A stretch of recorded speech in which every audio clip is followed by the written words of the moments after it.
En los rincones más oscuros de la sociedad, ocultos tras la fachada de la normalidad, se esconden los escalofriantes secretos de familias vinculadas a infames asesinos en serie. Los susurros del horror resuenan de generación en generación, mientras las líneas de sangre cargan con el peso de actos innombrables. A puerta cerrada, los seres queridos guardan sus aterradoras verdades, ocultando el monstruoso legado que cargan. Estas escalofriantes historias tejen una red de suspense que nos adentra en un mundo en el que la línea entre víctima y cómplice se difumina. Prepárese para dejarse atrapar por los aterradores secretos que ocultan las familias de los asesinos en serie. Jeffrey Dahmer. En la actualidad, el mundo del crimen real se ha afianzado firmemente en el candelero, manteniendo al público embelesado con escalofriantes relatos de monstruos humanos de la vida real. Incluso entre estas horripilantes filas, pocos nombres evocan el pavor visceral, que es sinónimo de Jeffrey Dahmer. A pesar de la amplia cobertura que reciben, estas historias ampliamente difundidas a menudo pasan por alto muchas capas de hechos ocultos y escalofriantes. Puede que usted se considere un buen conocedor de las horripilantes hazañas del llamado caníbal de Milwaukee, pero hay mucho más que ocurrió en la sombra, lejos de las pantallas de Netflix y en las vidas de sus allegados. Sin embargo, comenzaremos nuestra exploración por sus hechos conocidos. Jeffrey Dahmer, famoso por su desfile de crímenes atroces, comenzó su vida como un joven que luchaba contra una profunda incomodidad social y un sentimiento de aislamiento. Lejos de cualquier atisbo de infancia normal, los primeros años de Jeffrey estuvieron marcados por la negligencia de sus padres, su preocupación por los compromisos laborales y su tumultuosa relación matrimonial, que duró hasta su divorcio en 1978, dejaban poco espacio para atender las necesidades emocionales de su hijo. Como niño introvertido, Jeffrey solía encerrar sus pensamientos y sentimientos en sí mismo, ocultándolos del mundo exterior. Su adolescencia marcó un período turbulento en el que luchó por aceptar sus incipientes deseos homosexuales. Cada vez que intentaba confiar en su padre, sus sinceras súplicas eran recibidas con indiferencia, resonando en un vacío de desprecio. Aparte de los problemas familiares con los que luchaba el joven, la madre de Jeffrey, Joyce, tuvo que lidiar con persistentes problemas de salud mental durante su embarazo. Dependía de un cóctel de tratamientos medicinales para salir adelante, y mucha gente cree que esto podría tener mucho que ver con la psique de Jeffrey. Esta nueva capa de complejidad en la inquietante historia del caníbal de Milwaukee podría haber preparado el terreno para su oscuro viaje posterior. El viaje por las turbias aguas de los secretos de la familia Dahmer se vuelve cada vez más resbaladizo cuando nos encontramos con Lionel Dahmer, el padre de Jeffrey. Químico de profesión, Lionel pondría en marcha, sin saberlo, los horribles planes de Jeffrey. Preocupado por el trabajo y por una tensa relación conyugal, Lionel enseñó a su hijo a blanquear y conservar huesos de animales, tras lo cual John empezó a recoger animales muertos en la carretera para diseccionarlos y añadir más huesos a su colección. Trágicamente, estos momentos bien intencionados entre padre e hijo acabarían convirtiéndose en una siniestra obsesión para el joven Jeffrey. Su creciente fascinación por la disección pasó del desmembramiento de animales atropellados a la intrincada manipulación de sus órganos internos y huesos. Al principio, Lionel percibía este comportamiento como algo inofensivo, una simple inclinación por la taxidermia. Solo más tarde se revelaría todo el horror que provocaban estas lecciones, ya que acababan deformándose para servir a los horripilantes deseos de Jeffrey. Y la historia se vuelve aún más oscura. De hecho, el primer asesinato de Dahmer ocurrió en la casa de su padre en Ohio. Jeff, sintiéndose solo y luchando con su sexualidad, a menudo tenía extraños sueños diurnos que involucraban a chicos jóvenes. Soñaba con toparse con un desconocido, hacer autostop y pasar el rato sin tener que despedirse. Stephen Hicks se convertiría, por desgracia, en su primera víctima. El joven de casi 19 años estaba haciendo autostop y esperando a que le llevaran a un concierto antes de encontrarse con Dahmer. El encuentro fortuito derivó en una invitación a visitar la casa de Dahmer, petición que éste aceptó amablemente. Sin embargo, las cosas empezaron a volverse terroríficas cuando Stephen quiso marcharse, pero Dahmer le pidió que se quedara más tiempo. La tensión aumentó entre los adolescentes, lo que llevó a Dahmer a golpear la cabeza de Hicks con una barra y más tarde a estrangularlo con una mancuerna más grande. Dahmer se quedó solo en casa de su padre, mientras éste y su novia, Shari, estaban en un motel cercano, sin saber nada de la situación de Jeff. Dahmer escondió el cuerpo de Hicks debajo de la casa, recordando un hallazgo anterior de animales atropellados en ese mismo lugar, Luego cortó el cuerpo en trozos e intentó triturar los huesos sin éxito. Al final, Dahmer horneó los huesos hasta que se hicieron quebradizos y los esparció por el patio trasero. Jeff pensó que así mantendría a Hicks, el centro de su retorcida fantasía, cerca de él para siempre. Lamentablemente, su oscuro deseo no haría más que aumentar y llegaría a afectar a las vidas de muchos otros. Pero tal vez, el descubrimiento más inquietante y aterrador sobre la familia del asesino en serie sería la revelación de Lionel, de que él también albergaba las mismas oscuras fantasías de las que estaba plagado su hijo.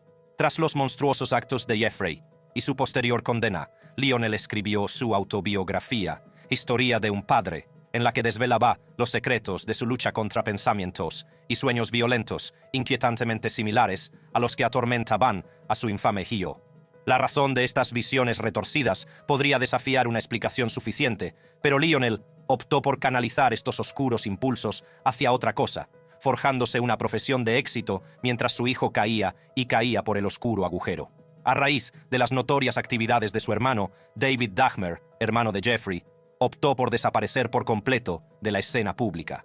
Aunque el nombre Dahmer se hizo cada vez más popular, pocos sabían de la existencia de su hermano menor, y David estaba decidido a que siguiera siendo así. Cuando las horribles hazañas de su hermano salieron a la luz y finalmente se dictó sentencia condenatoria en 1991, David decidió forjarse un camino diferente, lejos de la sombría sombra de su infame hermano. De hecho, se mantuvo completamente alejado del juicio, y cualquier esperanza de la prensa de vislumbrar al hermano del asesino fracasó.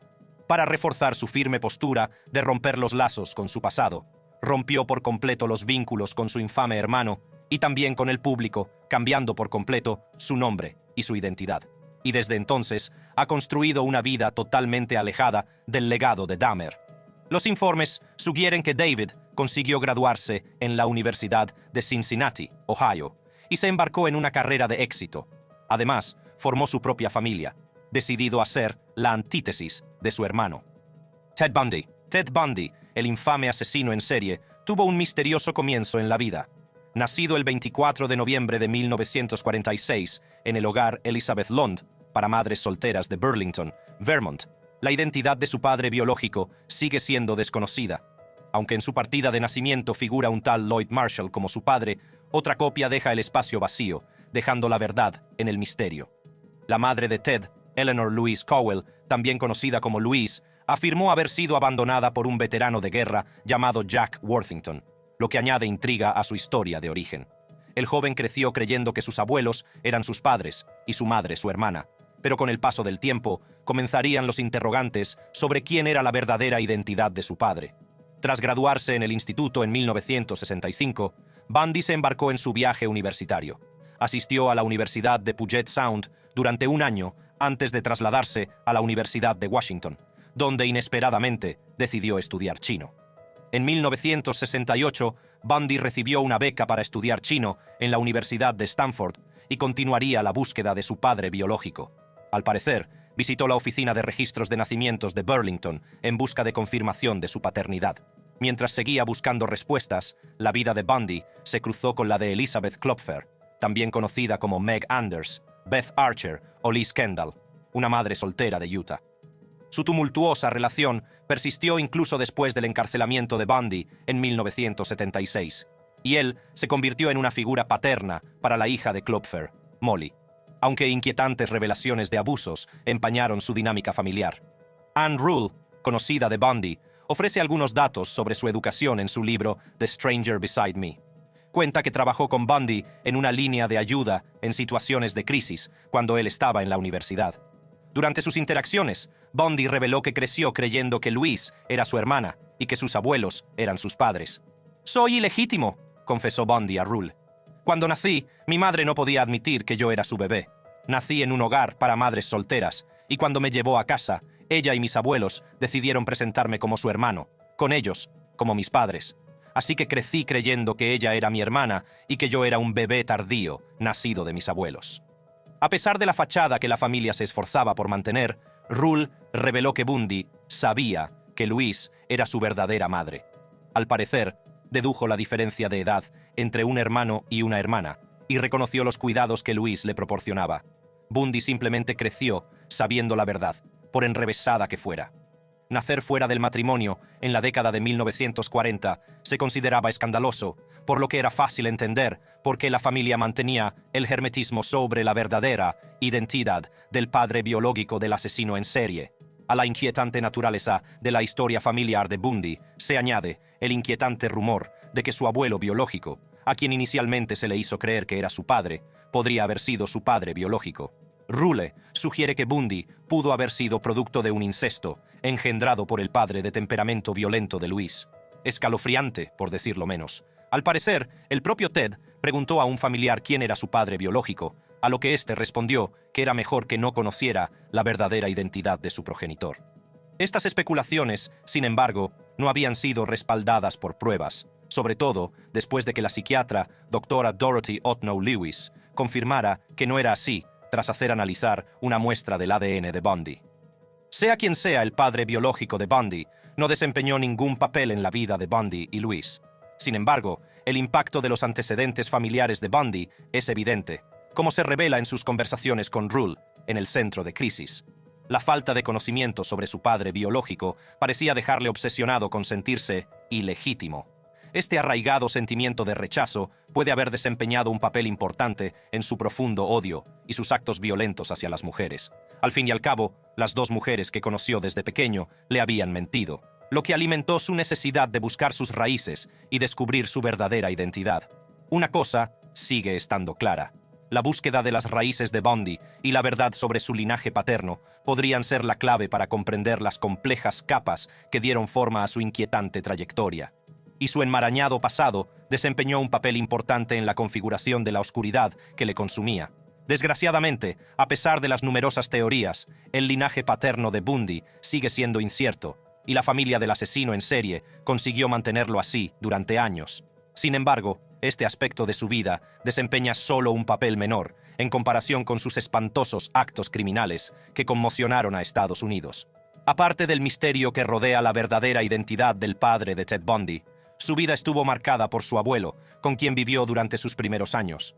Como Ann Rule afirma en su libro, Ted admiraba a Sam Cowell y lo consideraba el verdadero ejemplo de lo que debía ser un hombre de verdad. Esto contrasta con el relato de su madre sobre su experiencia en casa de sus padres. Ella describe a su padre, Samuel, como un hombre propenso a tendencias violentas y agresivas, que mostraba actitudes fuertemente sexistas, así como un racismo inconfundible.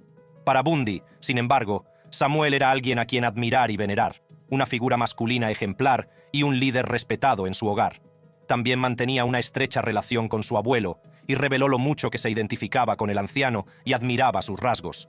Durante su evaluación de Bundy durante el juicio, la doctora Dorothy declaró que estos acontecimientos y experiencias de los años de formación de Bundy definitivamente sirvieron como presagios de su eventual descenso en un asesino en serie despiadado y de sangre fría.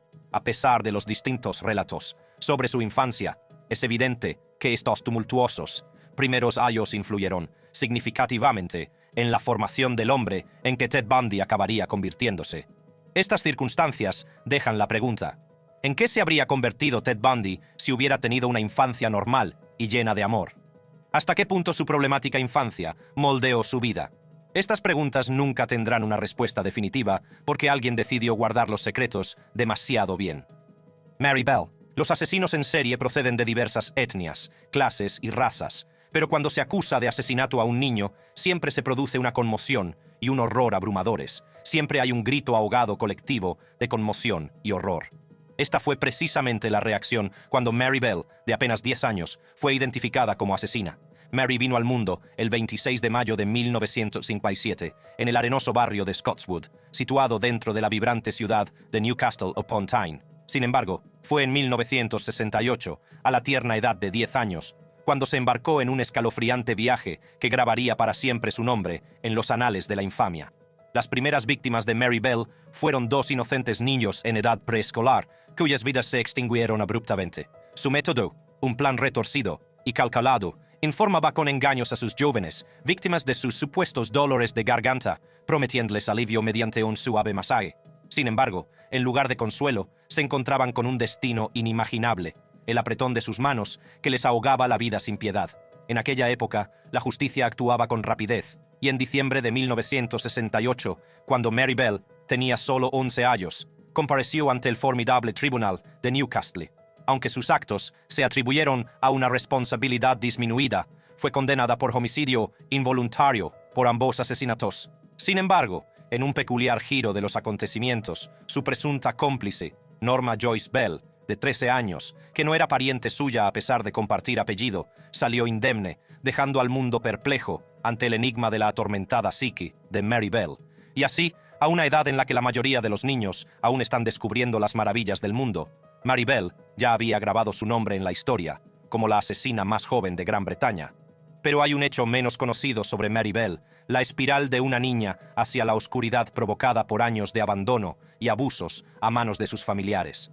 La verdadera identidad del padre de Mary Bell sigue siendo desconocida hasta la fecha, pero muchos, incluida la propia Mary, creen que se trata de William Billy Bell, un hombre violento que luchaba con mucho alcoholismo y estaba bastante familiarizado con las autoridades y tenía un largo historial de detenciones por actividades delictivas, incluido el robo a mano armada. Para empeorar las cosas, la madre de Mary no estaba mejor.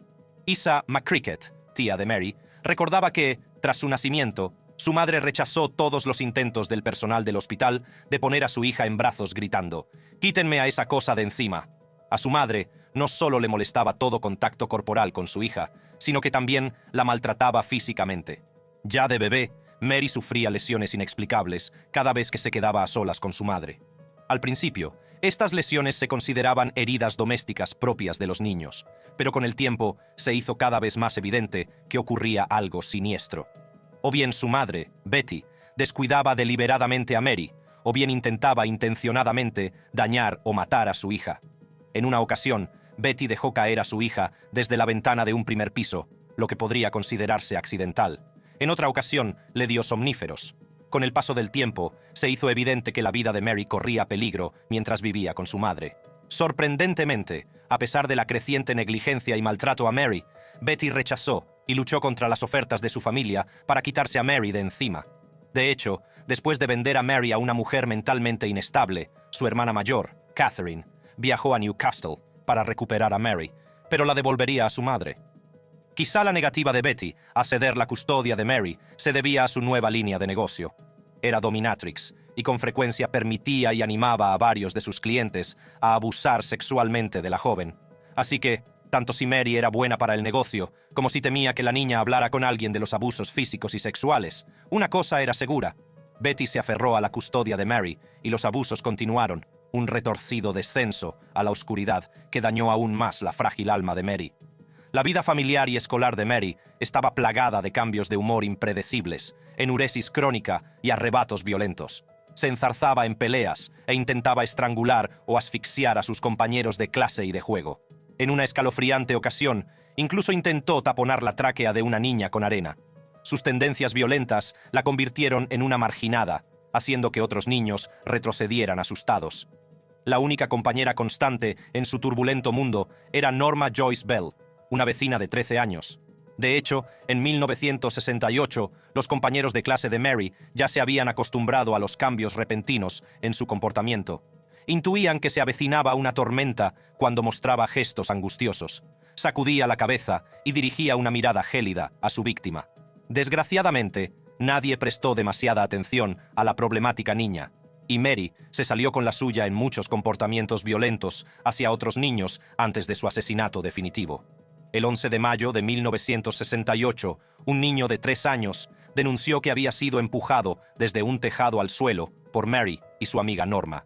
Ese mismo día, los preocupados padres de 3 niñas denunciaron a la policía local que las dos habían intentado estrangular a sus hijas mientras jugaban. Sin embargo, debido a la corta edad de las niñas, simplemente fueron advertidas y puestas en libertad. Su primer asesinato fue el de Martin Brown, de 4 años, el 25 de mayo de 1968, a quien estranguló en la habitación de arriba de una casa abandonada. Ella y su amiga Norma irrumpieron en una guardería cercana, destrozaron la propiedad y dejaron notas incriminatorias por todas partes, afirmando que habían matado a Martin Brown. Sin embargo, la policía descartó todo esto como una especie de broma infantil, y Mary fue libre para atacar de nuevo. La segunda vez, Mary no tuvo tanta suerte, y pocos días después de matar a Brian Howe, de 3 años, Norma condujo a la policía hasta la puerta de su cómplice, y ambas fueron detenidas. Mary fue condenada por homicidio involuntario, tras unas evaluaciones psicológicas que revelaron que era una niña problemática. Sin embargo, en aquel momento, no se dio a conocer el alcance de los horrores que sufrió de niña. En 1980, a la edad de 23 años, Mary Bell fue puesta en libertad, lastrada para siempre por el peso de sus actos. Para proteger su identidad, una orden judicial de por vida le concedió el anonimato, extendiendo su velo protector también sobre su hija y su nieta. Así, el inquietante espectro de su pasado quedó encerrado, asegurándose de que no proyectaría una larga sombra sobre las generaciones futuras. Desde entonces, ha adoptado una serie de seudónimos para ocultar su existencia. La desgarradora narración de la infancia de Mary Bell es un crudo recordatorio del profundo impacto que un entorno tóxico puede tener en una mente inocente. En su infancia se sembraron las semillas de la crueldad, y las horribles acciones que siguieron fueron los retorcidos frutos de un pasado profundamente marcado. John Wayne Gacy. La vida es como un torbellino, y todos estamos en esta montaña rusa para encajar en alguna parte, ya sea en el trabajo, en la escuela o en nuestros barrios salvajes. Ansiamos la aceptación como una sed de verano. Pero, ¿adivina qué? En esta alocada búsqueda de pertenencia, nuestra familia es el escuadrón definitivo. Son nuestro caballo de batalla, nos animan y siempre están ahí para atraparnos cuando caemos. Sean cuales sean los giros que nos depare la vida, nos cubren las espaldas y nos apoyan con su amor incondicional. Pero para John Wayne Gacy no fue así. Su vida fue de todo menos corriente. Nacido el 17 de marzo de 1942 en el Hospital Edgewater de la vibrante ciudad de Chicago, Illinois, Gacy era el segundo de 3 hermanos y el único hijo varón de John Stanley, Gacy, y Marion Elaine Gacy, de soltera Robinson. No se deje engañar por el nombre, no es una historia de vaqueros. El padre de John, un duro maquinista de reparación de automóviles y veterano de la Primera Guerra Mundial, y su encantadora madre, Marion, criaron a John y a sus hermanas en un hogar católico. Pero detrás de su educación religiosa se escondía un oscuro secreto: la violencia. Sí, señor, el pobre John nació en un mundo turbulento, y los abusos de su padre convirtieron su vida en una pesadilla. A veces, ese padre alcohólico arremetía con una navaja de afeitar, dejando al joven John con cicatrices tanto físicas como emocionales. Ahora, no pienses ni por un segundo que todo era sombrío. John estaba muy unido a su madre y hermanas, pero por desgracia tenía una relación espinosa con su padre. Papá Gacy tenía la manía de menospreciar a John, siempre comparándolo desfavorablemente con sus hermanas. Los primeros recuerdos del joven John tienen que ver con un duro cinturón de cuero, cortesía de su padre, por un simple accidente con el motor de un coche. También le maltrataba verbalmente. Le llamaba mariquita y niño de mamá cada vez que su madre intentaba defenderle, y que podría llegar a ser marica. En 1949, las cosas tomaron un giro más oscuro. El padre de Gacy se enteró de que su hijo, junto con otro chico, había protagonizado un incidente escandaloso con una joven. Y vaya si eso desató su mal genio. Le siguieron unos azotes con una navaja de afeitar como castigo, que dejaron a John marcado en más de un sentido. Y eso no fue todo. Un amigo de la familia llegó a abusar del pobre John en su camión, pero el miedo a la reacción de su padre le hizo callar.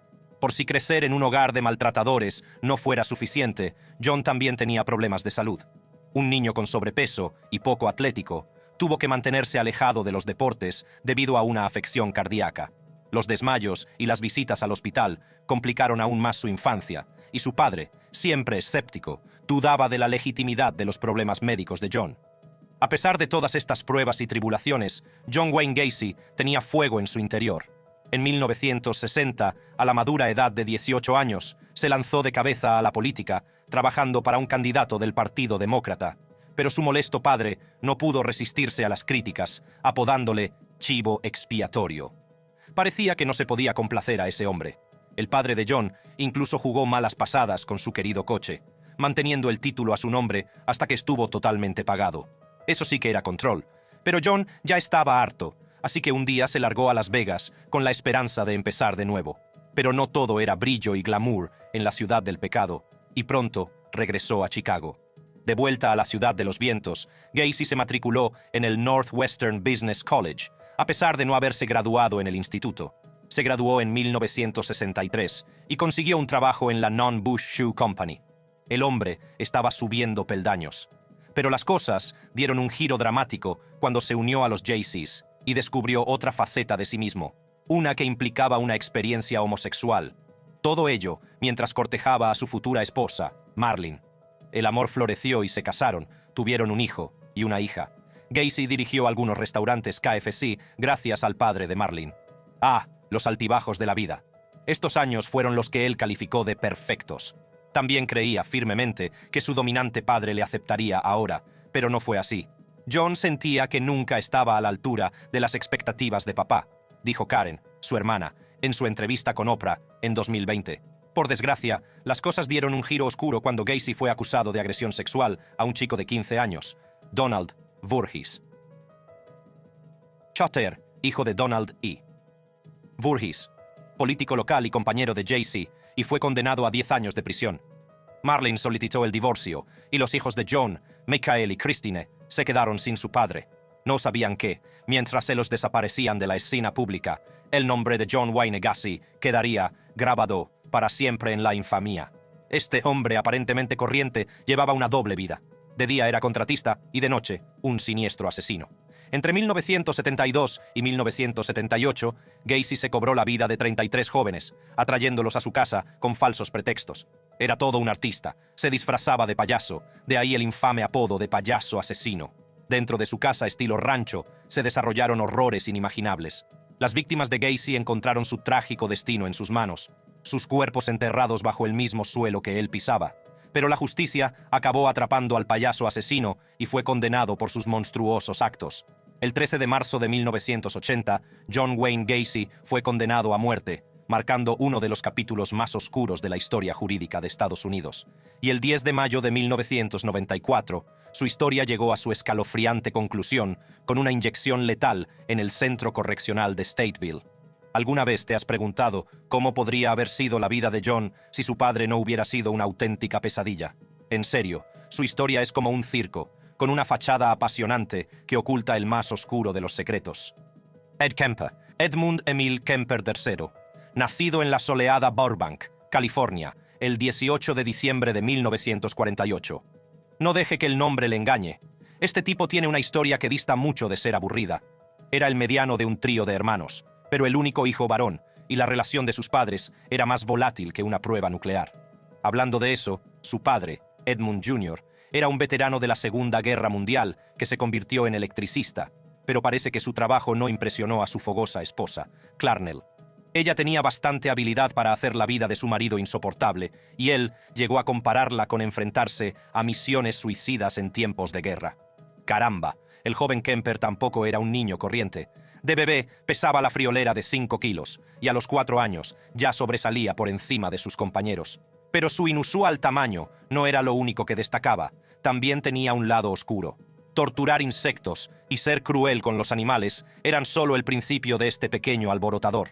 A los 10 años enterró vivo a un pobre gato, y cuando murió se puso en plan medieval.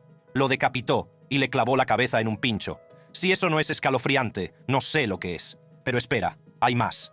A los 13 años se deshizo de otro gato de la familia porque pensaba que le gustaba más su hermana que él. Eso sí que es rivalidad entre hermanos. ¿Y adivina qué?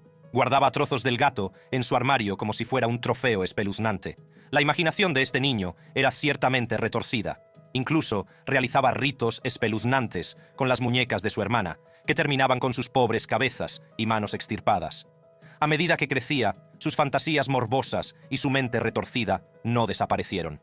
Solía escabullirse por las noches con la bayoneta de su padre, asomándose a la casa de su profesora de segundo curso a través de las ventanas. Pero la cosa no quedaba ahí.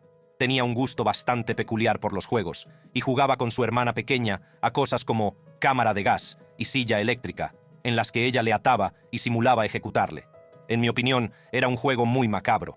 Pero los verdaderos problemas empezaron cuando sus padres se separaron. A Kemper se le rompió el corazón, sobre todo por la separación de su padre. Acabó viviendo con su madre, y ahí es donde las cosas tomaron un giro oscuro. Su madre, Clarnell, no era una madre corriente. Sabía menospreciarle, humillarle y maltratarle física y mentalmente, convirtiendo su vida en una pesadilla. Incluso le hacía dormir en un sótano cerrado con llave, convencida de que podría hacer daño a sus hermanas. Sentía un gran odio hacia su madre, y una de las razones era que ella le había descrito como un auténtico bicho raro en una de sus conversaciones telefónicas con su exmarido, que él oyó por casualidad. Afirmó que la razón por la que no le mostraba afecto era el miedo a convertirlo en gay. Vaya, una historia de terror en la vida real. Y aguanten la respiración, porque el viaje salvaje continúa. A los 14 años, Kemper se escapó para volver a estar con su padre, solo para descubrir que se había vuelto a casar. Entonces, le enviaron a vivir con sus abuelos, lo cual, digámoslo ya, no fue todo sol y arco iris. Kemper lo despreciaba y un día, lleno de rabia, hizo lo impensable. El 27 de agosto de 1964, disparó a su abuela y a su abuelo con un rifle. Una grave disputa familiar. Lo que siguió fueron unas extrañas evaluaciones psiquiátricas y una temporada en un hospital de máxima seguridad. Pero adivina qué, Kemper fue finalmente liberado y fue entonces cuando surgió la verdadera oscuridad. Se dedicó a asesinar mujeres jóvenes que hacían autostop, las atraía a su coche y les hacía cosas indescriptibles. La mayoría de sus asesinatos eran necrofilías. Incluso llegó a culpar a sus víctimas por hacer autostop, a lo que cuando le preguntaron, dijo que alardeaban en mi cara del hecho de que podían hacer cualquier maldita cosa que quisieran y de que la sociedad está tan jodida como está. Pero la historia no acaba ahí. Mientras Kemper causaba estragos, otro asesino en serie, Herbert Mullin, causaba el caos al mismo tiempo. ¿Se imaginan el caos que estos dos provocaron en la policía? En un irónico giro, los asesinatos de Kemper y Herbert Mullin coincidieron, confundiendo a la policía. Ambos fueron atrapados con semanas de diferencia, después de dejar tras de sí un rastro de muerte. Qué historia, ¿verdad? El reino del terror del asesino colegial llegó a su fin cuando se entregó tras asesinar a su propia madre y a la amiga de esta. En el juicio pidió la pena de muerte, pero California no lo aceptó, debido a que en aquella época no existía la pena capital, y le impuso 8 cadenas perpetuas concurrentes. Y ahí sigue, entre rejas, alejado de la sociedad. La retorcida historia del asesino mixto es la de un niño problemático convertido en un infame asesino. Es fácil decir que se convirtió en lo que era como resultado de su negligencia y falta de una educación adecuada. Si te ha gustado este vídeo y te gustaría ver más, haz clic en los vídeos que aparecen en tu pantalla ahora mismo para estar al tanto. Hasta pronto.